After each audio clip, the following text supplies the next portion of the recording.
de memoria. De hecho, la prédica, lo que quería compartir con ustedes hoy, le puse como nombre Haciendo Memoria. Y haciendo memoria, recuerdo que hasta hace no muchos años era muy común que en nuestras casas, en la casa de nuestros padres, de nuestros tíos, en la casa de la familia, hubiese un álbum o varios álbumes familiares. ¿Se acuerdan de los álbumes? Para a ver si realmente todo el mundo sabe lo que es un álbum. ¿Quién menor de 35 años ha hecho un álbum de fotografías en su vida? Ah, mira, bien. No se ha perdido la tradición. Bien, me sorprende. Debo decir que me sorprende. Pero la verdad es que esta tradición familiar de hacer un álbum familiar, de tener ese cuaderno donde vamos recopilando las fotos, poco a poco se ha ido perdiendo y ahora todo lo tenemos en la red, en la nube, en Facebook, en Instagram, etcétera, en galerías de fotos en la computadora. Pero cada día se ha ido perdiendo esa tradición de tener un álbum donde guardamos esas fotos. ¿Y por qué guardamos esas fotos? ¿Por qué hacemos ese álbum? Uno cuando revisa y sacas ese álbum, normalmente están las fotos de matrimonio, fotos del nacimiento de tus hijos, fotos de momentos especiales, viajes. Y normalmente tú sacas ese álbum porque quieres que, cuando lo tomas, quieres recordar, hacer memoria de esos buenos momentos que pasaste. O sea, tú no haces un álbum de fotos de los peores momentos de tu vida. Nadie hace un álbum así, ¿verdad? Un álbum tétrico, así, un álbum así que tú dices, no. O sea, normalmente tomas ese álbum y vas poniendo fotos que te van a recordar cosas muy especiales. Yo recuerdo de niño que cuando uno tiene que simplemente seguir a tu papá o a tu mamá donde ellos vayan, si ellos visitaban a algún amigo, alguna amiga, alguna casa, típicamente en algún momento de la visita, el anfitrión, sobre todo la anfitriona, sacaba el álbum familiar.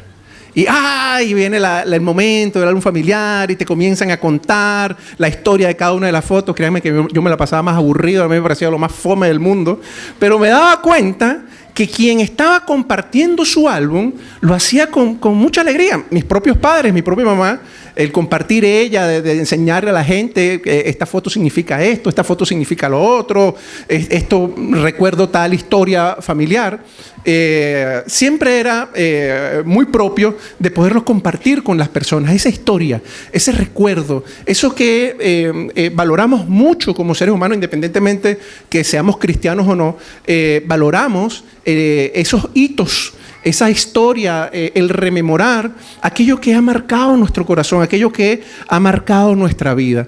Y pensando en esto, créanme que esto siempre ha sido así en el género humano y particularmente incluso en una época, de pronto la fotografía, si se quiere, es un invento, si se quiere, contemporáneo, pero desde tiempo antiguo siempre la historia del ser humano va muy ligada a su memoria histórica, a su historia, a rememorar las cosas que han ido pasando en su vida. Y eso es muy especial, eso es bien marcado en el caso, por ejemplo, del pueblo judío. Cuando tú revisas un poco en el Antiguo Testamento, en libros como, por ejemplo, Levítico, te das cuenta que el mismo Dios ordena, les manda una serie de celebraciones. Lo puedes ver específicamente si tienes un interés especial en ver esa parte de las celebraciones judías. En el capítulo 23 y los versículos a continuación, ahí te vas a encontrar con las distintas celebraciones que los judíos hacen hasta el día de hoy. Si tú tienes algún amigo judío, te vas a percatar de que ellos en todo el año, mes por medio, tienen alguna celebración. ¿Pero por qué? ¿Cuál es la razón de tanta celebración en el caso del pueblo judío? Porque ellos están permanentemente haciendo memoria de los hitos, de las cosas que Dios ha hecho en la vida de su pueblo.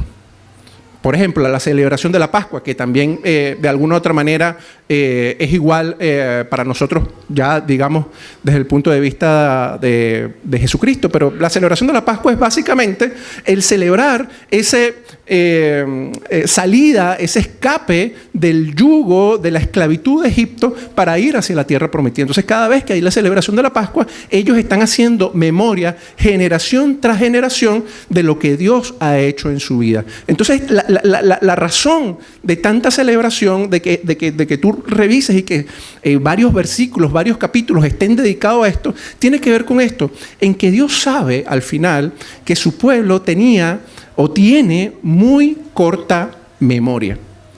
Y se lo voy a demostrar. Fíjense que si puedes revisar ahí en tu Biblia, en el libro de Éxodo,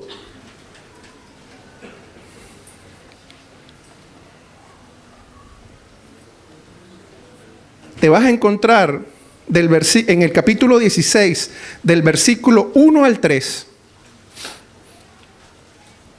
una queja fuerte del pueblo judío. Y quiero ponerte en contexto.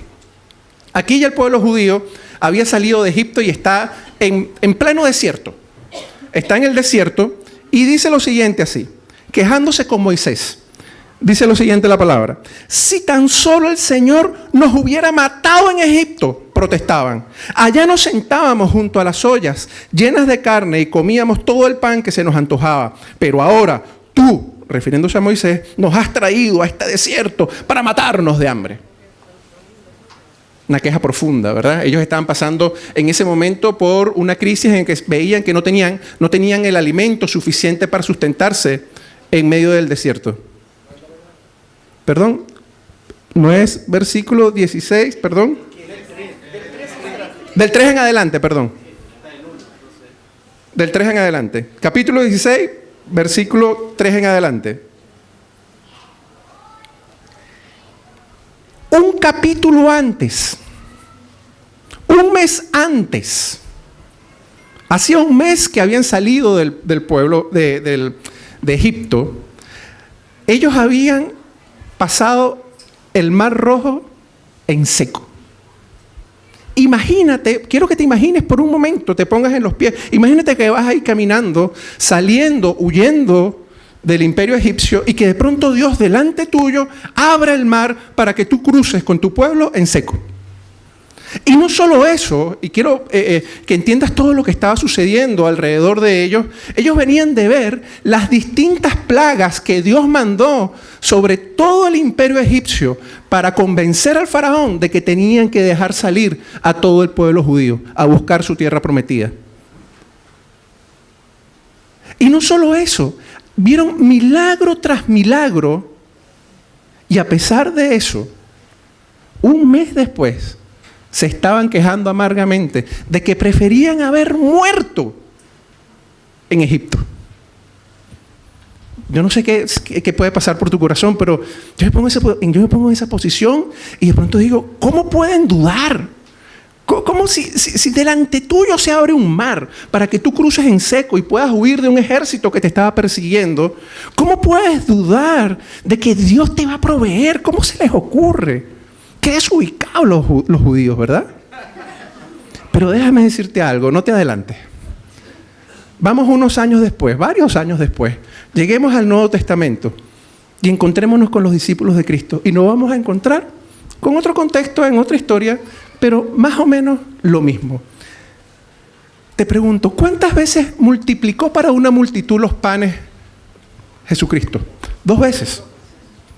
¿Sabes qué diferencia hay entre una historia y la otra? Un capítulo. Quiero que vayamos al libro de Mateo.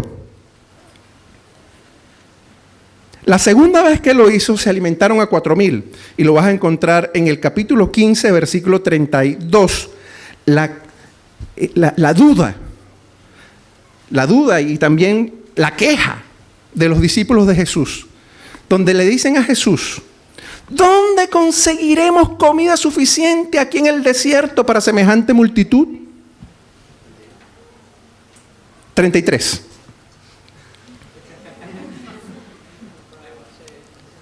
El tema, y es verdad, o sea, si tú tienes delante tuyo un desafío de alimentar a 4,000 personas, no es menor. No es menor.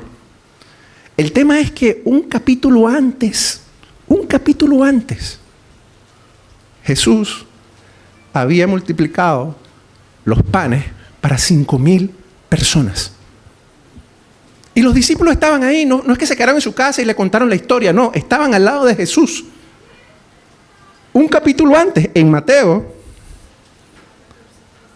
capítulo 14, del 13 al 21, te vas a encontrar con la historia. Había alimentado a 1,000 más de lo que implicaba el desafío siguiente. Y no solo eso, si revisas por solo ver el libro de Mateo, ya Jesús para ese momento había resucitado muertos, había sanado leprosos, había convertido el agua en vino, había hecho milagros, señales y maravillas antes que se produjera esta multiplicación de los panes y los peces. Y vuelvo, si nos ponemos en los zapatos de los discípulos en esta ocasión, y ya tú sabes, hacía poco tiempo, unos días, unas semanas, unos meses antes, que Jesús había multiplicado los panes y había sobrado alimento para 5,000, ¿cómo no lo iba a volver a hacer? ¿Dónde se perdieron? ¿Dónde se perdieron los discípulos? ¿Cómo no preguntar? ¿Cómo no en ese momento? Yo me pongo ahí y yo digo, bueno, yo por lo menos le hubiese dicho a Jesús, yo me acuerdo que hace poco tú hiciste esto, ¿es tu intención volverlo a hacer? Por lo menos preguntar. Por lo menos preguntarle a Jesús. Yo hubiese estado ahí, yo creo que le hubiese hecho la pregunta. Y le hubiese dicho, pero Jesús, ya tú lo volviste a hacer. Esta es la ocasión para que tú vuelvas a hacer este milagro, ¿cómo lo vas a hacer? Pero los discípulos vuelven a preguntar como lo hicieron la primera vez. ¿De dónde sacaremos los alimentos? ¿Cómo vamos a alimentar a esta multitud? Es decir, tanto hablando del pueblo judío como hablando de los discípulos, estamos encontrándonos con personas con muy corta memoria de lo que Dios hace. Pero quiero decirte, mirándote a la cara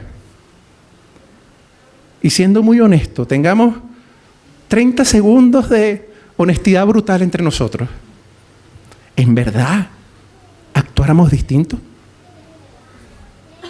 ¿En verdad, cuando llega el día del desafío, de la prueba, de la dificultad, en verdad nuestra respuesta es muy distinta a la del pueblo judío o a la de los discípulos?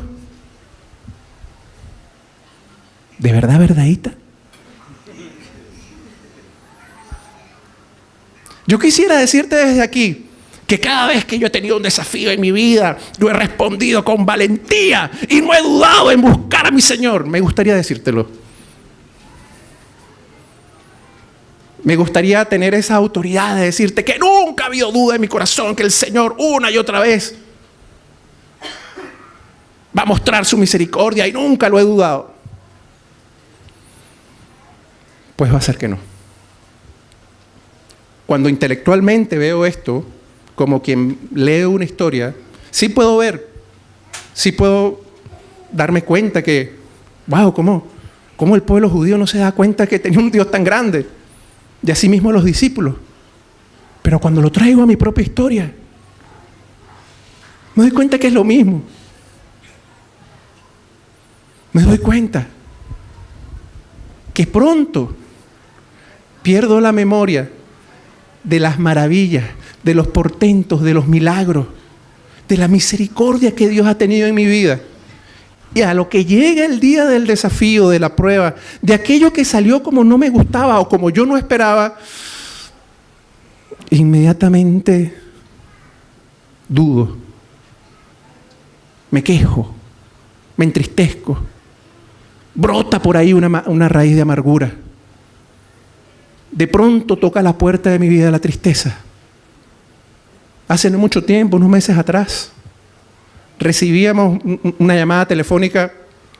Mi esposa se había hecho una mamografía y de pronto me llaman a la casa, estaba yo solo en la casa, y nos llaman del laboratorio donde se hace el examen, que tenemos que urgentemente ir a buscar el examen. Créanme que cuando un laboratorio te dice que urgentemente tienes que ir a buscar un examen, no es para darte una buena noticia. Y cuando la persona que me está diciendo esto, me dice esto, tú te pones en el peor escenario. En verdad que mi respuesta corporal era poco menos que mi esposa Macarena se iba a morir al día siguiente. Así reaccionamos. Yo reaccioné así. Un temblor en todo mi cuerpo. Y mi mente demente, a 1000 por hora, viendo cómo hay que resolver esto, cuál es el próximo paso, cuál es la clínica donde habrá que llevarla, dónde hay que operarla, cuáles serán los mejores médicos, dónde está la provisión económica para dar respuesta a esto. Eso fue lo que pensé. Eso fue lo primero que vino a mi mente. Me gustaría decirte que lo primero que pensé fue: Dios ya nos ha librado de esto y nos va a volver a librar. Me gustaría decirte eso, pero no fue así. Y pasó un buen tiempo, pasaron varios días para yo doblar rodillas y darme cuenta que Dios, no una, no dos, sino que me faltarían varios domingos para contarte todas las veces que Dios nos ha librado de eso y de mucho más.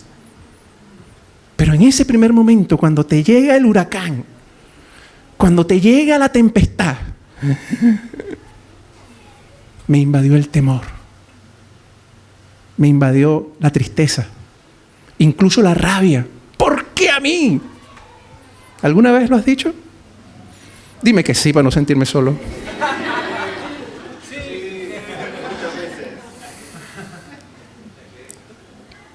La verdad es que más de las veces que uno quisiera reconocer, nos dejamos que la tribulación, que la tristeza, que ese día de tormenta, que ese día donde el cielo aparece gris, pareciera que nos gana la batalla. Pareciera que nos desanimamos y pareciera que no hay salida. Porque buscamos ahí en nuestro intelecto, buscamos en nuestras propias fuerzas. Yo creo que de alguna otra manera todos nosotros tenemos un poco el síndrome de Superman o de Superwoman. Porque creemos que nosotros tenemos la respuesta para todo. Pero creo que más tarde o más temprano nos damos cuenta que la verdad es que no tenemos respuesta para todo. Que llega el día en que ya, hasta aquí me trajo el río. No sé qué más hacer. No tengo la respuesta. Y de pronto pareciera que una nube negra se nos pone sobre la cabeza. Y donde vamos caminando, como un dibujo animado, pareciera que la nube negra nos persigue. Y la gente se da cuenta. Porque vemos que pareciera que no hay futuro, que no hay esperanza, que no hay respuesta. Y sobre todo, si la respuesta o si lo que está sucediendo no es lo que nosotros estábamos esperando.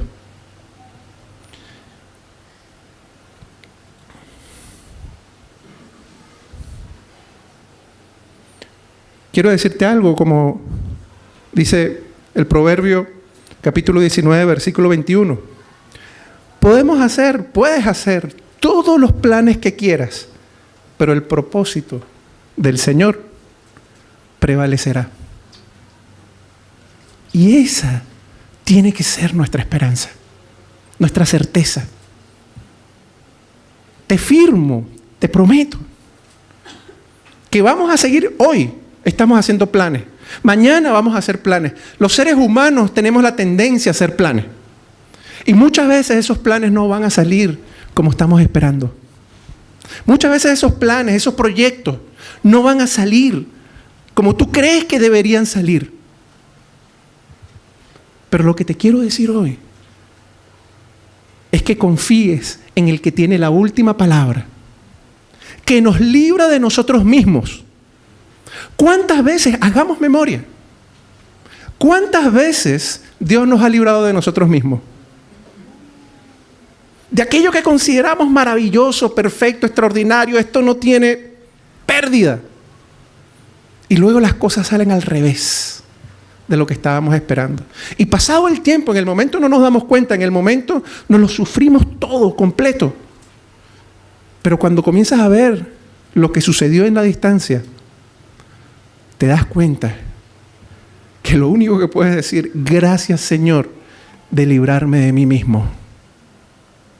¿Cuántas veces hemos tomado incluso decisiones fundamentales para nuestra vida, para nuestra familia, hemos afectado a nuestros seres queridos y luego las cosas se tuercen? Y en ese momento pareciera una tragedia. Pero luego en el tiempo vuelves a hacer memoria y te das cuenta que lo único que puedes decir es gracias, Dios mío, por librarme de mis propias decisiones, por tu infinita misericordia y sobre todo por tu infinita paciencia para conmigo.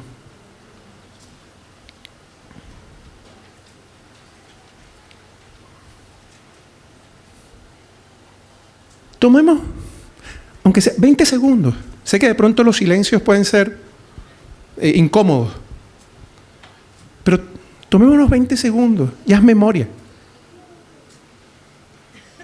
de las veces que Dios, recuerda una, por lo menos, una, en la que Dios te libró, en la que Dios te sacó de ese hoyo profundo, en la que Dios, a pesar de ti mismo, te puso en tierra firme.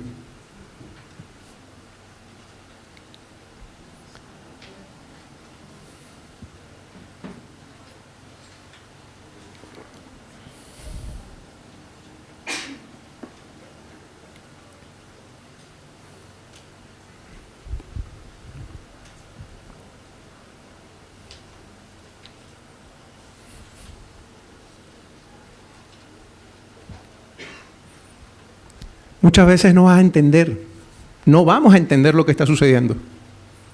Muchas veces vamos a tratar de armar el puzzle y no le vamos a encontrar sentido a aquello que estamos viviendo en nuestro matrimonio, en nuestra familia, en el trabajo, con nuestros seres queridos, etc. No lo vamos a entender. Y muchas veces como que nos enfocamos, es que necesito entenderlo. Y la verdad es que Dios nos llama a decir, no lo tienes que entender. Tienes que confiar. Tienes que confiar que yo soy Dios hoy, soy Dios, fui Dios ayer, soy Dios hoy y soy Dios mañana. Y que llueva, trueno, relampaguee, sigo siendo Dios. Que sean cuales sean las circunstancias, yo soy Dios y no cambio. Y si ayer te dije que te amo, hoy te digo que te amo y mañana te voy a decir que te amo. Y no hay nadie ni nada que lo cambie. Ni lo ancho, ni lo profundo, ni potestad alguna, ni ángeles. Nada nos podrá separar del amor de Dios que es en Cristo Jesús. Nada, ni nadie. Pase lo que pase. Y no quiero hablar yo nada más en esta ocasión. Y como estamos haciendo memoria, quería que, así como siendo muy concretos, podamos dar la oportunidad, aunque sea un par de testimonios, de personas que compartan con nosotros. Yo le he pedido a dos de ellas, a dos queridos amigos de la iglesia, que puedan compartir muy brevemente un testimonio de sus vidas, que nos edifique, que podamos ver en ellos, que el Dios de ellos también es el Dios nuestro. La verdad que cuando ellos lo estuvimos compartiendo anteriormente, me identificaba con tantas cosas, parecieran historias con tantos enlaces, con tantos vínculos, y quiero que le pongas mucha atención, porque con alguna de ellas te vas a identificar de lo que probablemente Dios ha hecho en tu vida o de lo que Dios está haciendo en este mismo momento en tu vida. Entonces, en esta ocasión, quiero pedirle nuestro querido amigo Boris que comparta con nosotros un poco de su memoria con el Señor. Hola, ¿cómo están? Buenas tardes. Haré todo lo posible por sujetarme a lo que está acá para respetar el tiempo, pero en la mañana compartía una historia que sucedió, como decía, en el siglo pasado, y después de eso nos llegó la noticia que no podíamos tener más hijos. Ya había nacido nuestra hija, ella tenía alrededor de 10 años, y esto nos llevó mucha tristeza porque dentro de nuestros planes era querer tener más de un hijo, máximo 3, y un día cualquiera dentro de ese tiempo, la Patita, mi esposa, comenzó a sentirse muy mal y tenía muchos dolores, por lo que tuvo que ir al médico para ver de qué se trataba. y el médico, una vez que la atendió, le dijo que tenía que irse de urgencia al hospital. Y después de muchos exámenes, entre esos exámenes de sangre, ecografía, el resultado de ella observaron que tenía un embarazo ectópico o un embarazo tubario. Esto provocaba hemorragia y también ponía en serio riesgo la vida de ella. Lo que pudo ser una muy buena noticia se transformó en una pesadilla muy grande y tenían que intervenirla lo antes posible. Cuando ella me llama por teléfono, la noticia me llenó de mucha alegría, porque lo único que yo escuché es estoy embarazada. Yo no escuché nada más y me alegré tanto hasta que le puse mucha atención, y cuando continuó con su relato comenzó a contarme todo lo demás y me embargó una tristeza muy grande, porque se volvía a repetir la misma historia de 10 años atrás, de que nos habían dicho que el bebé tenía que morir. Pasaron muchas cosas por mi cabeza, pero por sobre todo, entre mis dudas, mi dolor, mi tristeza, me acordé de una palabra y que curiosamente, bueno, aquí hablamos de las diosidencias, se me viene a la memoria de que creía en un Dios real y que Dios me dijo: yo soy el mismo de ayer, de hoy y por los siglos, y yo no cambio. Mi esposa estaba en una sala donde habían 4 personas más y que estaban en una condición similar a ella. Y a ellas, mientras la estaban operando y le sacando a su bebé, de vuelta llegaban con mucha tristeza, porque lo que también para ellos era una esperanza, un nuevo hijo, resultaba ser un aborto también terapéutico, como le llaman ahora. Le habían sacado a sus bebés. Y hasta que llegó el turno de ella, que tenía que pasar al procedimiento. Y ella me contaba que entre ese intertanto conversaba con muchas personas que estaban ahí, pero algo que me llamó mucho la atención y que en la mañana también la Catita me dijo: se te olvidó decir algo. Y me dice, ¿y qué es esto? La Pati me dice que cuando estaba allá, una niña le dijo, muy triste porque a él le tocaba el turno de ella, pero ella le contesta: hoy me voy de alta y me voy con mi hijo. Le responde a la niña. Y la niña le contesta así como diciéndole: pobrecita, no sabe lo que va. La llevaban a operarse y el médico dijo: háganle una última ecografía. Ya le habían hecho muchas ecografías, pero el doctor dijo: háganle una última ecografía. Lo curioso es de que el ecógrafo del turno le dice: tienes un embarazo inminente. Y mi esposa dice: ¿qué es eso? Es un embarazo de término. Y la Pati salta de la camilla y abraza al camillero. Se pone muy contenta, pero la historia esa yo no la sabía. Yo estaba muy triste y me fui literalmente a la punta del cerro. Recuerdo que ese día estaba en el Cerro San Cristóbal y me paré delante de la ciudad completa, y yo me puse a orar al Señor, y recuerdo muy claramente que le dije: Señor, no tienes que hacer nada en mí para que yo crea o deje de creer en ti. Yo te amo a pesar de cualquier cosa. Lo más terrible para mí era de que no era un bebé que estaba muerto en la guatita, sino que era un bebé que estaba vivo. Y yo dije: la tienen que operar. Señor, yo creo en ti, que eres un Dios de milagros. Yo creo que tú eres un Dios que puede hacer las cosas que para nosotros son inalcanzables, tú los puedes hacer de todas maneras. De pronto se llenó mi corazón de una paz muy grande. Y recuerdo que iba bajando del cerro y pasa como media hora y suena nuevamente el teléfono, y mi esposa me llama y me dice: ven a buscarme porque me dieron de alta. Hoy mi hijo Maximiliano está a punto de cumplir 13 años. Hacemos memoria de nuestro Dios, porque Dios es grande.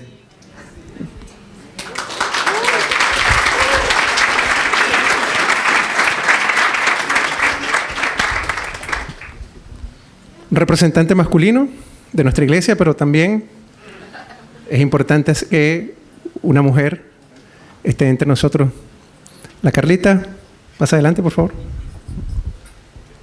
Gracias. Hola a todos. Sí, aunque no lo creas, sí soy tímida. ¿Por qué me dicen eso? Bueno, Boris cambió, o sea, era su segundo testimonio. Yo voy a contar lo que me pasó a mí hace 7 años, y como decía, y sacando cuentas, cuando el Rafa me preguntó y hablamos de esto, se me vino a la mente lo que voy a comentar ahora, y calculando fueron exactamente 7 años, porque fue en marzo del 2012. Y no había caído en ese tema, y Dios siempre te recuerda las cosas cuando te las tiene que recordar, justamente por lo que estamos hablando, porque ayer fue, hoy es y será siempre igual, y está con nosotros de la misma forma. Porque claro, ahora de repente también paso procesos un poco complicados de repente. Bueno, pasó que hace 7 años, en 2 semanas, mi vida cambió bastante, o se puso bien difícil. Era marzo, yo tenía 2 guaguas, tienen 1 año de diferencia mis hijos, para los que no me conocen, entonces son súper seguidos. Básicamente eran 2 guaguas con pañales, guagua de meses y guagua de recién cumplido 2 años, sin hablar obviamente, súper demandante, uno detrás del que andaba caminando y con la guagua aquí en el brazo. Bueno, esa era la situación, que eso estaba bien. El tema fue que estaba perfecto, de hecho ya, si uno es madre y sabe las bendiciones que vienen, y también las cosas un poquito más complejas a veces. El tema es que tuve que volver al trabajo de un día para otro, o sea, yo todavía estaba con licencia por un tema pequeño, o sea, del gordo más chico. Pero me llamó mi jefa un día miércoles, por ejemplo, y el día lunes y el día miércoles yo estaba trabajando. O sea, me quedaba licencia todavía, pero pasó algo en el trabajo de una persona que salía, y yo tenía que llegar a ocupar ese puesto, porque si no llegaba a ocupar ese puesto, a ver los proyectos que ya estábamos ahí trabajando, iba a tener que volver en un mes más o algo así y empezar de cero. Y el tema es que yo en ese minuto ya llevaba mucho tiempo en la casa con licencias, con otros ingresos que son distintos cuando uno tiene licencia, no ganan la plata que uno está acostumbrada. El padre de mi hijo estaba hace más de 1 año sin trabajo, entonces no tenía remuneración, estaba tratando de hacer emprendimiento, pero en verdad sin remuneración, o sea, esa cosa como del tratar de hacer, pero que no te llega ni uno. Entonces estábamos con un hoyo importante económicamente, con 2 guaguas que gastan mucho y que siempre hay imprevisto. Entonces ya la situación en ese minuto era compleja, pero ya, vamos, llegamos a la pega. Y también lo otro que me pilló desprevenida es que yo estaba todo el proceso de encontrar a alguien apropiado para quedarse con mis niños, porque eran 2 niños, guagua, mudarlo, súper íntimo todo ese proceso. Todavía no tenía algún familiar que se pudiera hacer cargo de ellos, ni familia que uno en verdad como que está más descansada.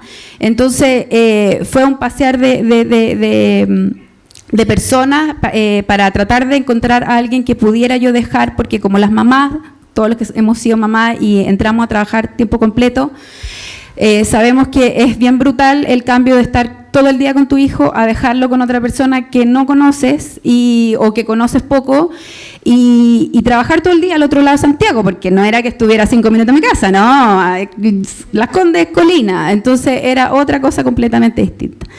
Bueno, para abreviar y rematar estas 2 semanas, como el broche de oro fue que me separé. Así, como una separación abrupta también, como medio intempestiva con el papá de mis hijos, por una situación muy potente, que en el fondo fue no planificado. Entonces, ahí estaba yo con 2 guaguas, vuelta al trabajo completo, teniendo que hacerme cargo de mi casa y de mis hijos, con una situación económica muy compleja y separada, con todo lo que involucra separarse emocionalmente, logísticamente, todas las complicaciones que ustedes puedan imaginar, ahí estaban. Entonces, en el fondo fue Dios llevándome de la mano, Yo lo único que hice, porque ahí fue que me rendí a Él, me entregué a Él, a su voluntad, a sus cuidados, y Él cambió el panorama, porque lo que se veía bien, bien complejo, Él lo cambió. Él lo cambió de una forma que uno no puede explicar en verdad tanto con palabras, porque Él me entregó la fuerza física, mental, para sobrellevar el tema, vivir con 2 guaguas que se te enferman, que les da fiebre, que hay que mudarlas, o sea, uno no duerme casi nada y lo que duerme lo duerme mal, pero al otro día yo tenía que salir a trabajar con ánimo, y eso fue lo increíble, que Dios me puso ánimo, un ánimo increíble. Yo decía, ¿de dónde saco esto? Porque la gente que yo en mi oficina nadie sabía que estaba separada hace muchos meses después. 2 amigas nomás sabían que yo me había separado, porque el proceso es complicado, uno tiene inseguridades, entonces todo el mundo me veía normal, claro, con 2 guaguas chicas, pero en verdad no sabían todo lo que venía detrás. Entonces Dios me entregó fuerza. Me entregó valentía para tomar decisiones que eran súper complicadas en ese minuto con 2 niños chicos. Me entregó ánimo, que eso yo no lo podía, era como lo más increíble, porque yo salía a trabajar y llegaba al trabajo y estaba motivada, y decía, su palabra dice, la tristeza seca los huesos y eso lleva a enfermedades. Entonces uno podría decir, chuta, las depresiones posparto y miles de cosas que pasan cuando uno sale, pero Dios me dio ese ánimo, y además por sobre todo me dio la paz, porque yo salía de mi casa, cerrada la puerta del departamento, vivo en un piso 20, hace 2 años había pasado el terremoto, yo viví el terremoto con 9 meses de embarazo en el departamento, entonces dejándolo con personas extranjeras, en verdad, porque no era la señora Juanita ni la Isa la que se quedaban en mi casa, era Dios que se quedaba cuidando a mis hijos en mi casa, porque yo decía, chuta, ¿qué pasa si tiembla aquí y salen corriendo con 2 guaguas? ¿Qué cosa más complicada? Y Dios me decía todos los días, y bajando la pirámide me recordaba, soy yo el que me quedo con tus hijos, soy yo el que me quedo con tus hijos. Entonces me dio esa paz para saber que Él iba a moverse a mi favor, y lo hizo en términos económicos, porque eso era el otro desastre que había, si no, también había una cosa ahí que había que trabajar mucho, y eso Él lo hizo también en términos económicos, en mi trabajo, movió personas, entregó palabras de sabiduría en vez de palabras de rencor en el fondo, porque cuando uno se separa también es complejo, no tuve que recurrir a abogados ni nada, no tuve que ir a psicólogos, ni tampoco tomar pastillas para dormir, ni para levantarme, todo lo hizo Él, en verdad todo lo hizo Él, porque no era yo, era Él, en mi ánimo, en mi fuerza, en la paz que yo podía tener al salir a trabajar todos los días, en los ajustes económicos, y Él dándome el favor en todo, y todo fue un proceso, eso es lo que quiero decir, no fue un día para otro, las circunstancias no cambiaron, porque Dios no me trajo una bolsa de plata aquí para decirme, no tienes que trabajar, no tienes que salir de tu casa, cambiamos la situación con el padre de tu hijo. No, la situación era exactamente la misma, yo tenía que salir a trabajar, yo tenía que ganarme el pan para mis niños y mantenerlo, tenía que salir de ese tema, tenía que arreglar la situación porque por mucho que uno quiera llevarse bien con el padre de tu hijo, siempre hay temas, y muchísimos, y Dios fue ahí poniendo palabras de sabiduría, poniendo a personas, llegué a esta iglesia maravillosa, entonces fue otra familia, entonces Dios al final arregló todo, trabajó a mi favor, estuvo de la mano conmigo, cubrió todas las áreas que tenían que ser cubiertas, y eso, y yo, ¿qué más puedo decirles? Que lo que hizo ahí lo puede hacer ahora, lo puede hacer con ustedes, el que quiera, el que necesite, tenga una necesidad, que haga su petición. Yo no digo que fue fácil, porque yo noches lloré con Él, no sola, con Él, con Dios, preocupada, cansada, el problema de Lucas, o sea, 1000 cosas, pero Dios resolvía y Dios actuaba. Y eso es con todos, no hay hijos favoritos, somos todos iguales, y solamente aferrarnos a Él y seguir su voluntad y su guía. Eso.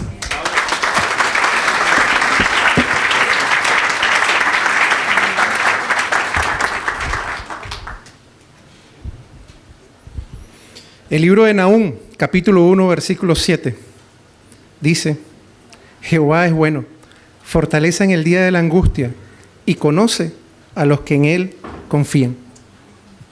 El día de la angustia llega. Llega, toca la puerta. Me gustaría tener una palabra y decirte, se acabaron los días de angustia. Están en el calendario. Están allí. Pero como dice el libro de Nahum, lo que tenemos que pensar, hacer memoria. ¿Quién es mi fortaleza en el día de la angustia? Aunque ande por valle de sombra y de muerte. El valle de sombra de muerte hay que atravesarlo. No dice el salmista, si aparece un valle de sombra te voy a dar otro camino. No. Hay que atravesarlo. La diferencia es con quién lo atravesamos. Y quiero, si tienen por ahí la fotito, quiero que vean una foto hablando de álbum.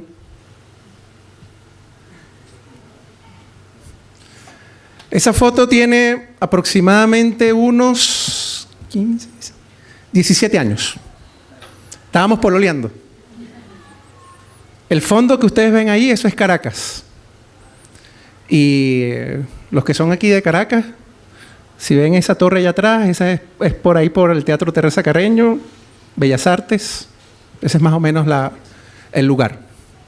Y ahí estábamos pololeando, no teníamos la verdad ni idea de dónde nos estábamos metiendo. Decía que si algún nombre le puedo poner a esa foto es los rostros de la inconsciencia.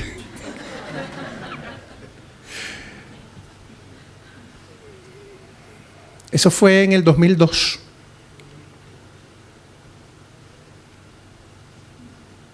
Febrero del 2002. En diciembre del 2003 nos estábamos casando. Aquí en Santiago.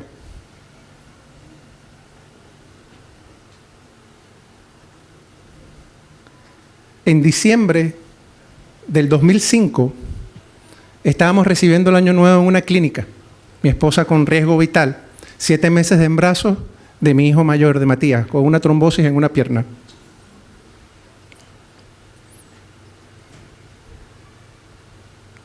Yo recuerdo perfectamente cuando nos tomaron esa foto. Yo no sabía que eso estaba en mi futuro. Nadie sabe qué tienes en tu futuro, ¿verdad? En diciembre del 2005 estábamos viendo los fuegos artificiales desde la ventana de una habitación de una clínica, porque mi esposa estaba en riesgo vital con esta trombosis. Todavía faltaban 2 meses para que fuese a término. Y el tratamiento fue muy doloroso. Recuerdo que tenía que ponerse mi esposa unas inyecciones especiales en la pierna. La trombosis fue en una pierna y tenía que ser un tratamiento muy especial por estar embarazada y tenía que ponerse todos los días 2 inyecciones en las piernas. Yo tenía que poner y mi esposa lloraba. Y en esa época, recuerdo que mi suegro nos llama. Todo esto está pasando en Caracas. Mi suegro estaba aquí en Chile y nos llama y nos dice que en la reunión, en el servicio, una señora se le había acercado y le había dicho: recibí esta palabra de parte de Dios que tu hijo se va a llamar que tu nieto se va a llamar Benjamín. Mi esposa me cuenta y dice: mira, tu papá lo que nos está es manipulando, a él le gusta Benjamín, él quiere que el niño se llame Benjamín. Ni una manera, ya le habíamos elegido el primer nombre, Matías, todavía no sabíamos qué segundo nombre le íbamos a poner. Y no, mira, ni una posibilidad de que se llame Benjamín. No me gusta Benjamín. Dile a tu papá que lo siento, pero no le voy a dar el gusto al suegro. En esos días me tocó a mí ir el domingo a la iglesia y la persona que estaba predicando sobre Benjamín. Casualidad. Resulta que cuando nace Benjamín, muere la madre, Raquel. Fue un parto con mucho sufrimiento y Raquel, antes de morir, dijo que el nombre del niño tenía que ser Benoni. Y Benoni significa hijo de mi sufrimiento.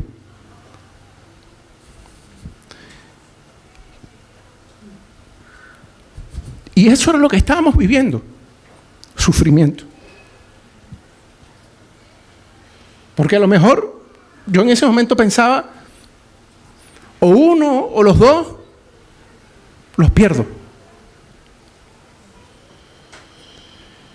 Pero el papá, Jacob, dice, no se va a llamar Benoni, decía este predicador, no se va a llamar Benoni, se va a llamar Benjamín. Benjamín significa hijo de mi confianza, hijo de mi mano derecha. En febrero del 2006, 24 de febrero del 2006, estaba naciendo mi hijo, mi primogénito, Matías Benjamín.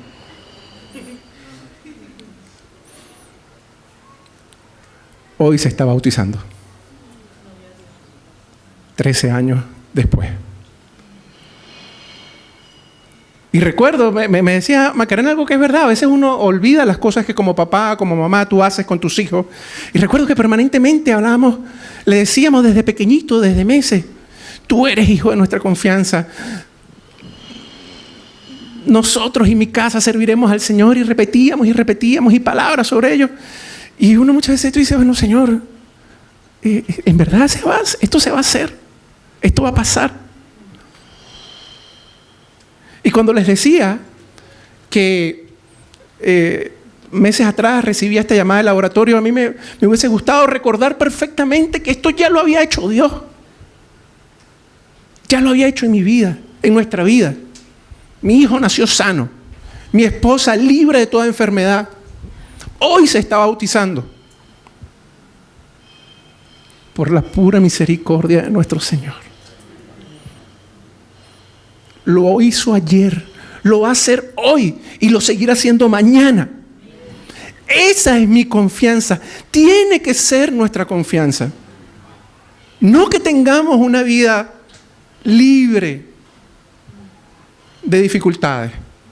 Muchas veces como que permanentemente estamos anhelando eso. Ojalá toda la semana no tengamos ni un problema. Fuese un jardín de rosas permanente. La vida no es así. La vida está llena de desafíos, llena de dificultades, donde cada uno de nosotros es tratado. Y donde tenemos que ver cómo nuestra mente funciona. Y no en balde la palabra dice que llevemos cautivos todos nuestros pensamientos a los pies de Cristo, porque Dios sabe lo que pasa por nuestra cabeza. Él sabe. Y sabe que lo que más nos conviene es que vayamos a sus pies. Y podamos hacer memoria, tú y yo, de lo que Él ya ha hecho. Que Dios no cambia. Que llueve, trueno, relampaguee. Dios sigue siendo Dios. Que si ayer te dijo que te amaba, hoy te sigue amando y mañana te va a seguir amando. Sea cual sea la situación, sea cual sea la circunstancia. Dios no es Dios de situaciones ni de circunstancias. Dios es un Dios que es mi Padre, nuestro Padre, Rey de reyes, Señor de señores. El salmista dice, si lo puedes buscar allí, capítulo 20, versículo 7.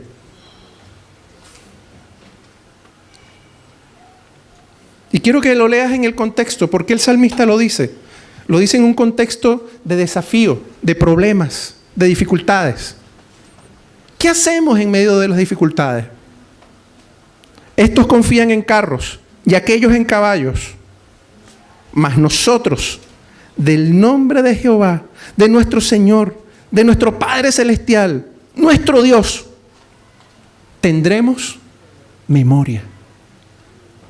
Es decir, para el salmista su arma ante la dificultad era hacer memoria de quién era Dios, de quién es Dios y de quién va a ser Dios. David, cuando iba a enfrentar a Goliat, de lo que hizo memoria, ya Dios me ha librado de osos, de leones. Vino a su memoria antes de enfrentar a Goliat. ¿Qué es lo que había hecho Dios en su vida? Para entonces decir, Goliat, uno más. Yo sé quién es mi Dios. Sé lo que ha hecho. Sé lo que va a hacer hoy y sé lo que va a hacer mañana. Voy a seguir siendo su hijo. Sea cual sea la situación, sean cual sea las circunstancias. Y quiero que nos pongamos de pie esta tarde y pedirle al grupo de oración que me acompañe. y pongamos muchísima atención. Una canción que hemos estado cantando en estos últimos domingos, bastante, que hemos estado ahí adorando a nuestro Señor con ella. Pero en esta ocasión quiero que pongas atención, especial atención a la letra de la canción. La canción comienza diciendo, el autor, muros rodeando estoy. Yo no sé si alguna vez has estado alrededor de una muralla, de un muro alto. Son imponentes. Que tú dices, no lo puedes pasar. Si no hay una puerta, alguna puerta para atravesarlo, son infranqueables. ¿Cómo puede caer una muralla de ese tamaño? Es algo que evita que tú puedas pasar para el otro lado. Esto está inspirado en Josué. A Josué le ordenan rodear los muros de Jericó. Y para Josué, quiero que me entiendas, Josué era un guerrero. Era muy difícil para Josué hacer esto, porque simplemente la única orden que dio el Señor fue: rodea los muros. Muros, rodéalo. Pensé que caerían hoy. ¿Cuántas veces le habrá venido a Josué el pensar, ya, ahorita sí va a caer? ¿Será que cayó en este momento? ¿Será que hoy cae?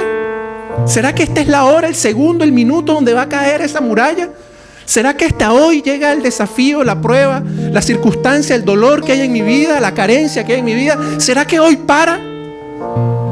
Pensé que hasta hoy era.